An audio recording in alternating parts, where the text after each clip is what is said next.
when you're raising capital, it has to be as frictionless as possible. If you make it hard for people, the more and more steps, the less and less likely that the subscription is going to get filled. So we want people to be as comfortable as possible with the law governing their investment and how it works. Are you about to start a podcast or producing a podcast and tired of doing the editing yourself? We have produced over 1,000 daily shows, and the production team that I've created, they're now available to produce shows for you as well. We can do as little or as much as you need, from finding and communicating with guests, preparing introductions, to editing the audio and video. You will sound better, have a more professional presence, and be able to spend your time doing other valuable tasks on your business. Let me know you're interested by emailing me directly at whitney@lifebridgecapital.com. In the syndication business, we need to know a lot about how to structure deals and different business models that we can apply to each individual project or business that we're pursuing, raising money for, and so forth. But one thing we need to be concerned about is how it affects, obviously, us and our investors. We want to ensure that that is the best possible model we can make, right? Is it the most risk adverse as possible? Is it going to earn as much as we can possibly make out of it for our investors? Is it considering everyone involved? In multifamily, obviously, we're considering our tenants as well. But today's guest, he doesn't have tenants, but he has a different business model that he's syndicating and is growing an amazing business. His name is Adam.j. He currently serves as a partner of Legacy Group. The Legacy Group is an alternative asset manager that targets profitable investment opportunities with high social and environmental impact in Latin America. Before joining Legacy Group, Adam worked for 2 international law firms. And, I was so interested in this because he worked as a securities attorney for 12 years before joining a Legacy Group. And so I love the background that he has, the knowledge that he brought to this team. You're going to hear me talk about it. It's like a dream of most syndicators or operators to have, that type of knowledge and expertise in-house, right? You got to have it on your team one way or the other. But you're going to learn a lot, whether you are a passive investor or active. You're going to enjoy hearing about their business model and thinking through the risks and the answers that he has about different things that different investors have asked him about this specific business model and investing this way. But, I love to also how, his focus on intelligent relationships. And you're going to hear some things you've probably heard from before, but I want you to ask yourself, are you doing these things? Are you representing yourself this way to your relationships and your network? Adam, welcome to the show. Honored to have you on. And just what I've learned about you in just a few minutes, I'm like, okay, he's a great fit for our show, no doubt about it. So, you have a business model that's quite different than probably 99% of the people that we've interviewed on the show. And I'm looking forward to getting into this because I know there's many people who have questions about this type of model because it's not very common, right? But it allows us to do things that, I don't know, it's outside of most of our wheelhouse anyway. So welcome to the show. Give the listeners a little more about, who you are, Adam, but also where you're located, of course, and let's jump into what you do. Sure. Well, Whitney, thank you for having me. Thanks for the invitation. Pleasure to be here. I guess I'll start with where I am now and work backwards a little bit to kind of tell you the story. So right now I'm located in Medellin, Colombia, focused on building businesses down here and really looking for the ability to attract more and more investment capital from abroad, meaning outside of Colombia, into the country to help build businesses focused in agriculture, very heavily invested here in the coffee space. We're now, I guess, the proud owners of the second largest coffee producing company here in the country, soon to be number 1. We have a portfolio of companies here that are taking off and doing some exciting things.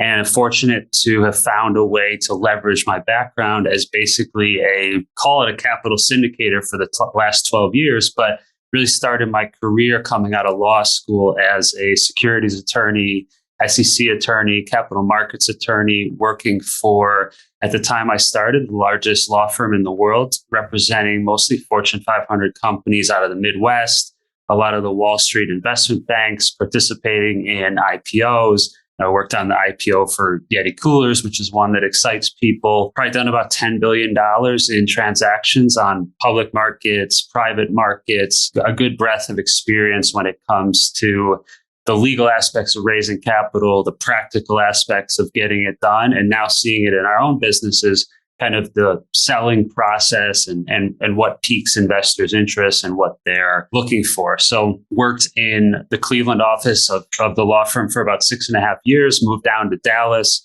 continued the same practice down there, just with a little bit of a different focus on the oil and gas space. Had the opportunity to move firms from Dallas down to Houston.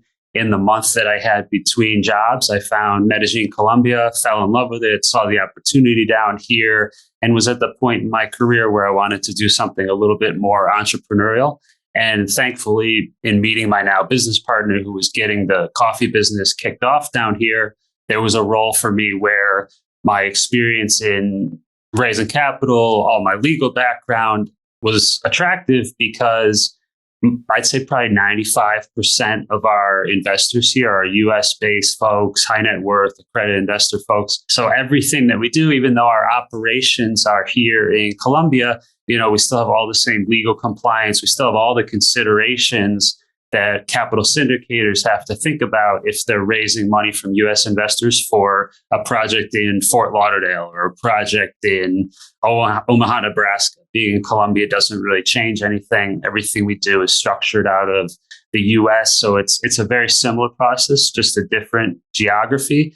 And we're hoping to bring our experience, knowledge, on the ground talent to open up a new market, new industries, new opportunities for the people who find what we're doing to be interesting and something they want as part of their portfolio. And obviously happy to help your audience in their own pursuits as well as they go down this same journey. That's awesome. I think your experience would be attractive to any team, any syndication team, right? Most of us dream about having, an SEC attorney or securities attorney like on staff, right? Sure. Or part of the team. And so that's incredible. But I want to get into some of the things that you are focused on, because I know this is going to help the listeners and our passive investors that are listening as well, because I know their interest is piqued, right? At new opportunities immediately. Well, but then they're thinking about, okay, wait a minute, they're judging the risk level, right? And thinking about their risk tolerance. But I think most are looking for like diversification and alternative investments and those things like that. So, which is right up your alley, no doubt about it.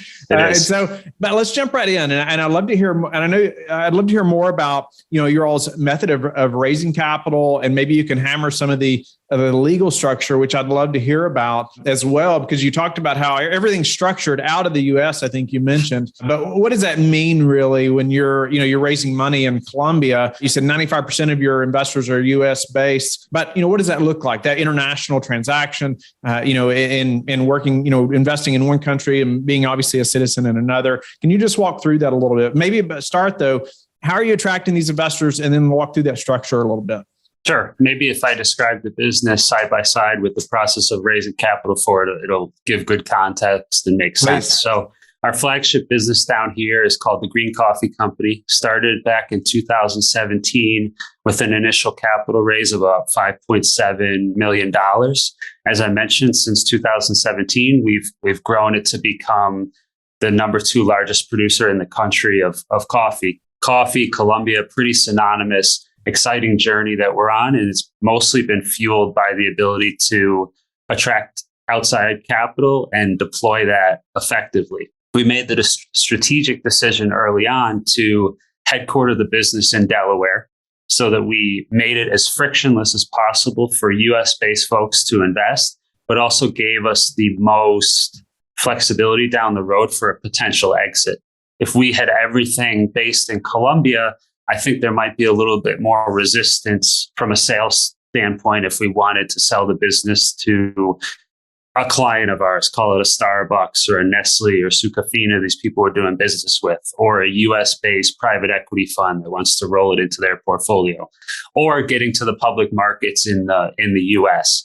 I think it's good to always kind of position yourself in a market that, from a legal standpoint, from a operational standpoint, doing business, it makes a lot of sense to a potential acquirer or what the public markets would like. So thinking from the end and working backwards. All the operations here are conducted through wholly owned subsidiaries of that Delaware entity. So everything is within a consolidated structure. We sell standard common equity in the parent to all of our US-based investors. We attract high net worth accredited investors. Usual investment size is probably about 150 to 200,000.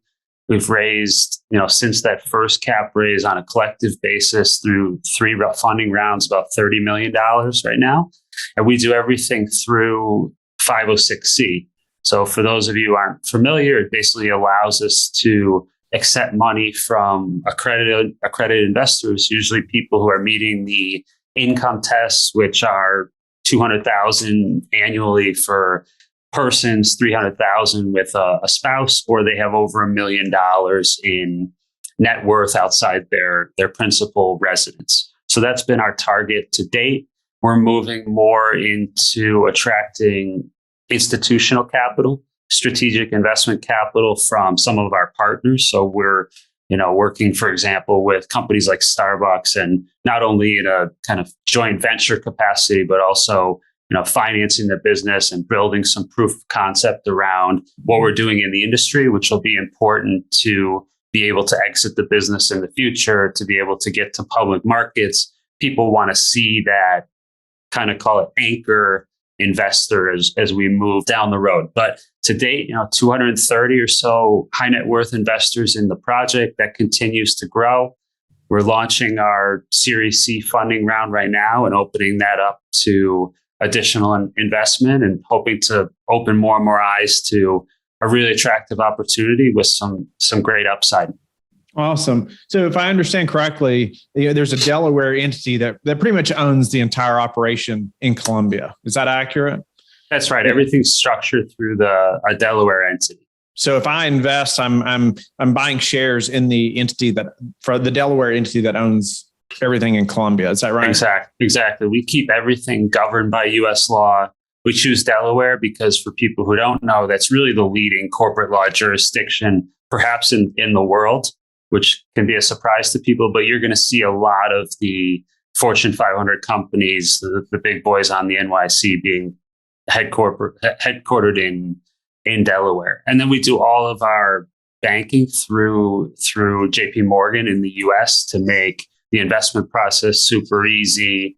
Everything is done in English, even though kind of the operations here are conducted in Spanish. I think, when you're raising capital, it has to be as frictionless as possible. If you make it hard for people, the more and more steps, the less and less likely that the subscription is going to get filled. So we want people to be as comfortable as possible with the law governing their investment and how it works. Tax-wise, it's critical. Investing with us is equal to an investment in Apple. You pay your standard capital gains, you pay taxes on dividends if you're getting distributions at the same rates that you would pay if those were coming from Apple or you had an exit from a US company. So as frictionless as possible, we talk about that in some form or fashion often on the show, because I believe and agree completely that, yes, the frictionless as possible is best. The harder it is for somebody, the more questions they have that are unanswered, right? Or the more roadblocks, the more likely they are to say no, right? Of course. I mean, that's for any of us when making a decision with that much capital. So speak to how you've done that, or maybe some ways you have honed that process so it is as frictionless as possible. Then I want to get into the Series C a little bit, but how do you get in front of the investors, but then how do you make it as frictionless as possible? Yeah, we've been fortunate. I'd say we attract investors through several sources. We're doing a lot of podcasts, interviews, telling the story, and trying to get in press publications, using social media. We're part of some great investor groups. Go Abundance, for example, is one. It's been a great source for us for some capital. Lifestyle Investor, which a good friend of ours, Justin Donald, hosts. He has a great group of high net worth investors and a great mastermind around that. Those guys are looking for opportunities. And then we have historic, just investors who are interested in Colombia. The business was built really as an alternative to collateralized real estate and commercial real estate here in Colombia. So we have that audience as well. So it's just been kind of building as we go through the years. We get a lot of referrals from people. We got a lot of repeat investment from people. So that's kind of the process in terms of sourcing. In terms of making it as streamlined and frictionless as possible, just practically how we do it. We have all the documents through DocuSign, makes things, clickable and easy. The welcome email we send after somebody says they're interested has all the wire instructions, everything that's super intuitive. We try to do it like, the approach to that Apple has with the iPhone, where you can kind of just take it out of the box and you don't need an instruction booklet. We try to make it as easy as possible for everybody who comes into our universe. So it's not really more complicated than that. What are some of the questions or reservations that investors have when they're trying to figure out your model, your business model, and maybe they're very interested, but man, that oftentimes something like that, I can see an investor coming in and really them feeling like, well, I don't even know the questions to ask, right? I don't know the things that I should know about this type of transaction and owning something that's being done in another country. And what are some questions that, and maybe the investors are considering even this with other operators as well. What should they know? What should they be asking? And maybe some answers that they should be receiving? I think that a lot of the structuring that we've done has basically been to anticipate the questions that we're going to get. Like, am I investing in a Colombian company? No, you're investing in a US company. How's this going to be from a tax perspective? It's going to be the same as it would be if you were investing in Apple. So we set up everything in the US. And then people want to know the general things about investing in a business. What's the model? What does the return profile look like? What's the team that you have here? What's the communication? Are you going to send me quarterly updates? How can I track the investment? We try to be, I'd say, maybe almost like obnoxiously transparent. So, we get people a couple of communications a week if there's something exciting at the farms or something exciting with one of our portfolio companies. We do quarterly updates with audited financial statements, and we do a webinar with the executive team. We also, on an annual basis, put out a extensive letter talking about the macroeconomic situation affecting the business, what the results were for the year, what the audited financials say, and what people should be focusing on. Really trying to give people the insight into the business that we would want if we weren't involved in the business on a daily basis. I think that's, that goes a long way to make people feel comfortable around the, I'd say, leap that some people take in terms of opening themselves up to maybe an unfamiliar market. Yeah, no, I could see. That being many of the questions you just listed would have been some of the first things I would question as well, or want to know, right? Right. And I know that listener would as well. So that's great. Speak to a Series C fund, like why Series C, what that means exactly, and how you all are using that. Right. So kind of taking somebody through, I guess, what the life cycle of a company would be connected to kind of funding rounds. So your seed round is basically, I need some money to get the business off the ground. I need to buy the first computer or hire the first member of the team, whatever it might be. It's usually the smallest amount of capital. Now we're seeing huge ones, like people going out for $50 million seed rounds, which doesn't make a lot of sense to me, but so it is, especially in the tech-driven world that we're in right now. Series A would be obviously your next. It goes alphabetically. That's usually a little bit more capital, a little bit more towards making sure you're getting kind of product market fit. Maybe you're just starting to get some revenue going. Series B, I think, is kind of the next milestone where you're building yourself into a sustainable business. So whatever that might look like, okay, with this Series B capital, we can buy the inventory we need to satisfy a large customer order, something along those lines. And then I'd say the Series C is where you're really doubling down on the growth of the business. So that's where we are right now with respect to the Green Coffee Company. We will get to number one this year in terms of coffee production in Colombia. We're looking to grow rapidly in terms of additional acquisitions. We have about 5 farms under diligence right now that if we can pick those up, we'll not only be number one, but about 3 to 4 times larger than the next largest operator here in Colombia, which is exciting. We have our eyes set on the US market and roasting coffee that we're selling that you're going to see in, stores like HEB or wherever you kind of do your shopping, and going further down the value chain. We're adding on a lot of different revenue sources. The one thing that's interesting about coffee is it functions similar to the oil and gas industry, right? You have the crude oil production, but then you can make a lot of products like natural gas and other things that come from the byproducts. So coffee's the same. You take out the grain, that's what everybody knows. You make the cup of coffee with it.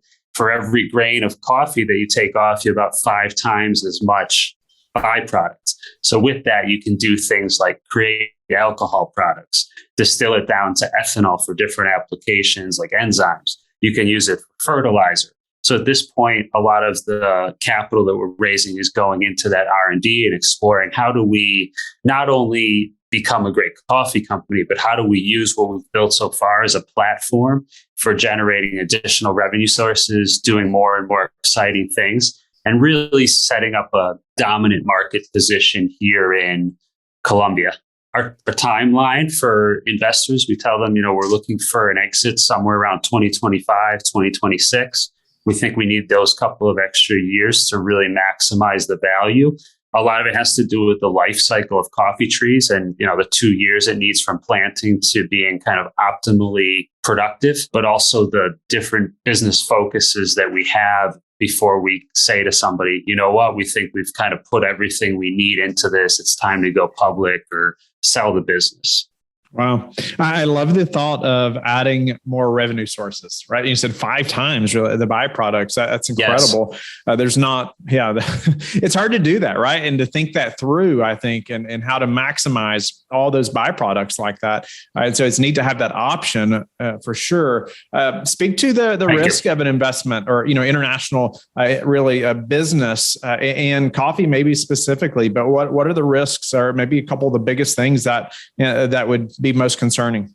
Yeah, I think the biggest risk in any agricultural business is always going to be weather.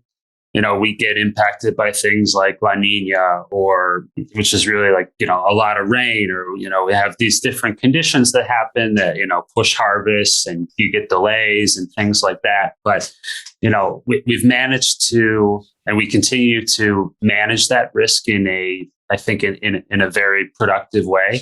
Part of it is buying land at the right elevation so that you're protected from what we expect to see down the road with respect to climate change and rising temperatures at lower elevations. We've become, I think, the most technologically advanced coffee company, perhaps globally, with respect to the infrastructure we use, the reduced amount of water that we need in our production, the way we track weather, the way we track heat, the way we can intercrop throughout the farms to reduce the temperatures. That's got to be the fertilization practices that we have. All of those are critical to being able to build a sustainable business, but it still rains. Some things take longer than others. But I think if you look at the business through kind of the holding period that we're talking about, we're very bullish on where the business is going to go. I think, politically, that's a popular question. What's the situation there in Colombia? By picking the industry that we're in, especially with respect to coffee being the national product here and getting to the scale that we're at, I think we're pretty well insulated from, any kind of crazy political situation. In fact, we receive a lot of support from the community, from the national government, because we're doing so much to bring employment and investment to an industry that, even though everybody knows Colombian coffee, the history of the industry is that it suffered from investment for 40 years. The technology that we're bringing into the business, the foreign capital that we're bringing into the business has not existed here for so long that simply by doing something different, everybody's encouraging us to continue to grow. We've become the largest employer in the community that we're in. We've become part of the group of multinational companies here in Colombia that basically has direct access to the U.S. Embassy with respect to business practices, influence. So we're building something that's macroeconomically significant, which mitigates a lot of the uncertainty, I guess, for people about what it might look like to operate in a different country. And many things you just listed, whether it was the technology and the way you track the weather and all those things, that even helps somebody to have better questions to ask, right? When they're thinking about investing with somebody that's in this type of industry as well. I think it's very unique. But I love how you all are so ingrained in the culture there, the country there, and the employment side. I mean, no doubt, that adds so many other benefits, almost more byproducts, right? Of other benefits, to being there. So, just a few final questions, Adam. We're going to change gears just a little bit because it's a ton of value there around that business model. I know that gives the investors and the active and passive investors a lot to chew on and think about whether they're looking to invest with somebody like yourself or even doing their own securities syndication business. But Adam, what are some of the most important metrics that you track within the business? So you can answer that any way you want. It could be personal, it could be business, or maybe one of both. I think from a personal perspective and a business perspective, I like to kind of look back at each day and make sure that we got a little bit better. I think that means, did some learning that day, worked hard that day towards our goals, focused on the kind of health and fitness aspect of my own life, which is important. Recently married, so making sure I'm being a good husband to kick off the marriage. I'd say there's probably 5 or 6 pillars for me that are critical. And, if I can do those and improve a little bit every day, that's great. I love the focus just on a little better each day. You said, of course, the health and fitness, and yes, being a good husband, that's very important. Congratulations as well. Thank you. Thank you. Yeah. Happy wife, happy life. Yes, sir. Sure. It's important. So, Adam, what about some, and maybe this would be kind of along with what you just said, but what are some daily habits that you are disciplined about that have helped you achieve success?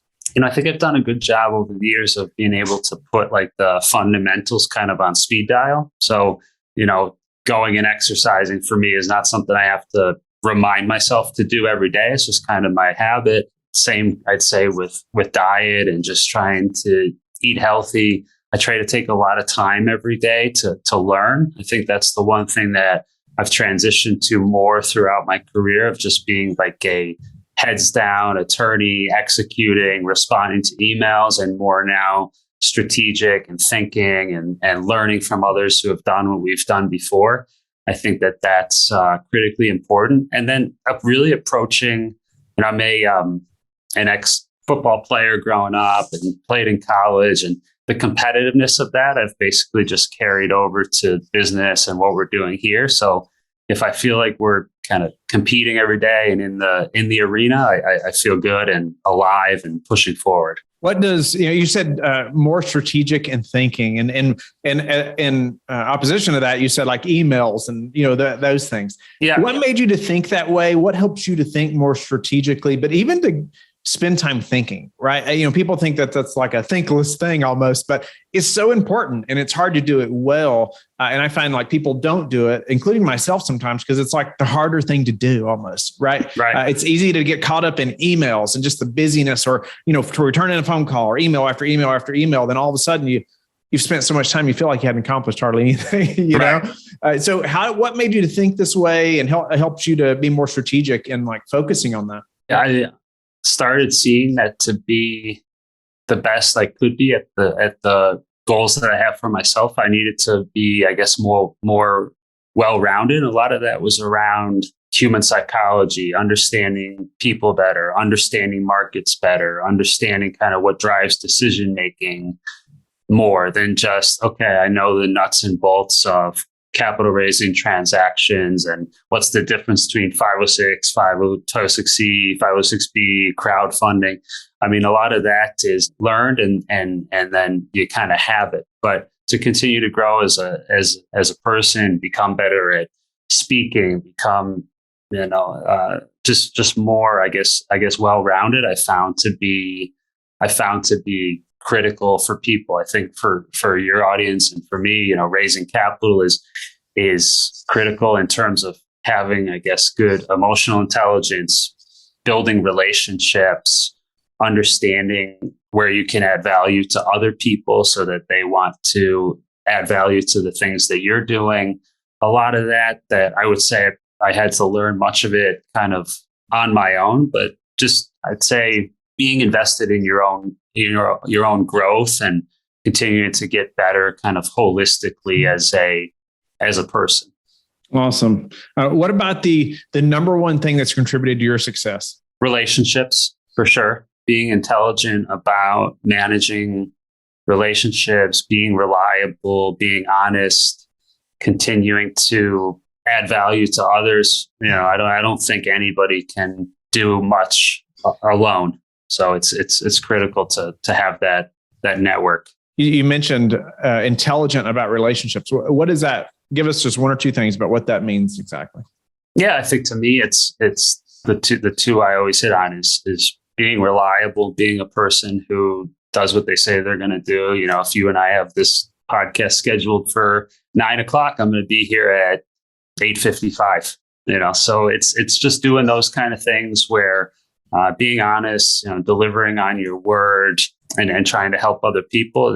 That goes a long way. I guess being humble is important too. Not having a big ego, being willing to learn and listen from others. All these simple, fundamental things that you can read as many books as you want or whatever, but some of those things just never change. Yeah, that's awesome. Those things would have worked 500 years ago, right? Just like they still work. All those things you mentioned are so important. Sure. So how do you like to give back? I like to help with other people's businesses. If there's, I get a lot of questions about, probably from folks like you have in your audience, like, I'm doing this real estate syndication. How do I go about it? What's the strategy? Happy to help folks who want to reach out. I think that the best way that we give back kind of from a contribution perspective is through the businesses that we have, through Polygonus, which is where I am today, another one of our portfolio companies. I think this year we'll do about 2,300 scholarships for students in the local community that want to learn about computer science, coding, VFX, all these kind of things through opportunities that they wouldn't otherwise have.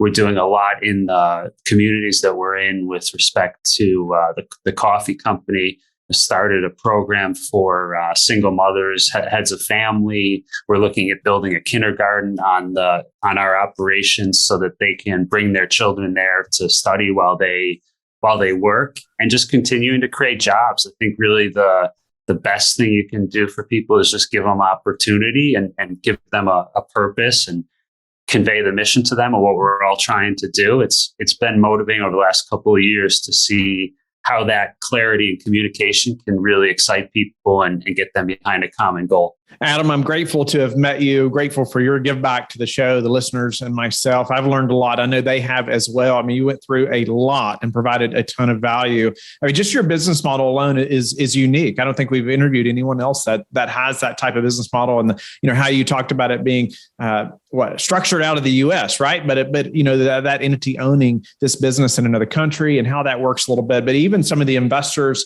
maybe common reservations that we wouldn't even think to ask, right? They wouldn't even know to ask, but you had answers for each of those, which I love. You talked about being ahead of that, right?